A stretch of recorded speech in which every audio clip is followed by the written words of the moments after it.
Terminal অমুক তমুক জায়গায়। আবার এই যে সিএনজি ভাইদের একটা অভিযোগ যে একটা সিএনজি আগে বোধহয় 5-7 লাখ ছিল, এটার দাম হয়ে গেছে এখন 25 থেকে 30 লক্ষ। তাহলে এই যে বাড়তি টাকা, এই টাকাটা কোথায় যায়? একটা প্রাইভেট কারের এত দাম না ভাই। একটা প্রাইভেট কার কিনলেও আপনি 10-12 টাকার মধ্যে ভালো একটা প্রাইভেট কার পাবেন। সেখানে একটা সিএনজি কিনতে গেলে আপনাকে দিতে হবে প্রায় 30 লাখ, মাঝখানে টাকা গেল। তো এরকম যদি সিন্ডিকেটের পকেটে আপনারা সব ঢুকিয়ে দেন তাহলে কিন্তু হবে না। সিন্ডিকেট মুক্ত বাংলাদেশ নির্মাণ করতে হবে।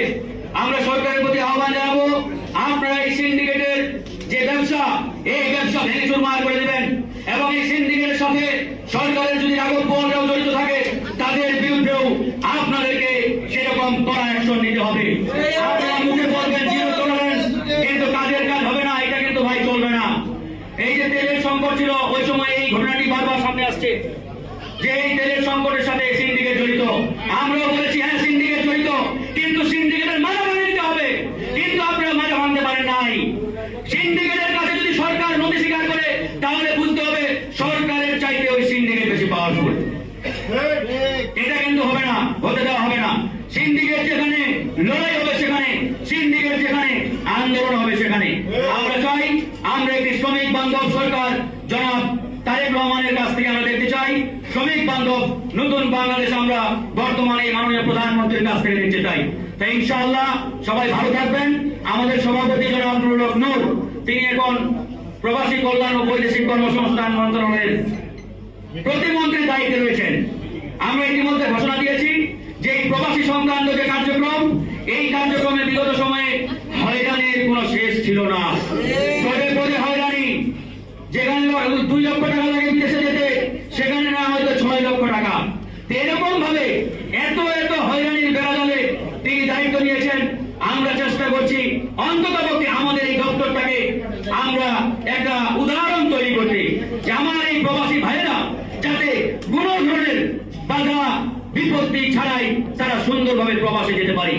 একই সাথে আমাদের ইনসাইডে বা আমাদের অভ্যন্তরীণ প্রবাসীরা যেভাবে নির্যাতন জুলুমের শিকার হয়, সেটা হোক বিমানবন্দর কিংবা অন্যান্য সরকারি দপ্তরে, এগুলোতেও আমরা রিফর্ম নিয়ে আসার চেষ্টা করছি, যাতে প্রবাসীদের সাথে ভালো ব্যবহারের মধ্য দিয়ে আমরা একটি সুন্দর কাঠামো তৈরি করতে পারি।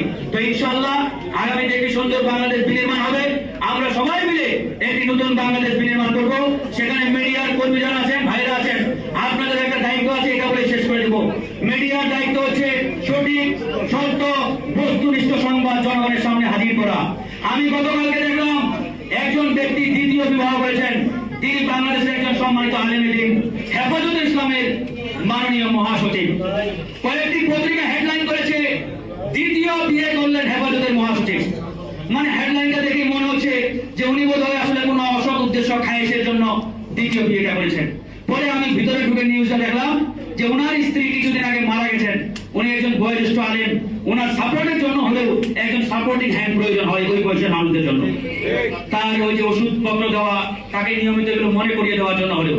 আর যাকে তিনি বিবাহ করেছেন তিনিও একজন বিধবা নারী। এটা কিন্তু একটা উত্তম কাজ হয়েছে।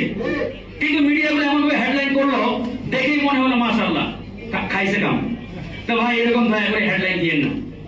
মিডিয়া হচ্ছে জনগণের বন্ধু, জনগণের দর্পণ।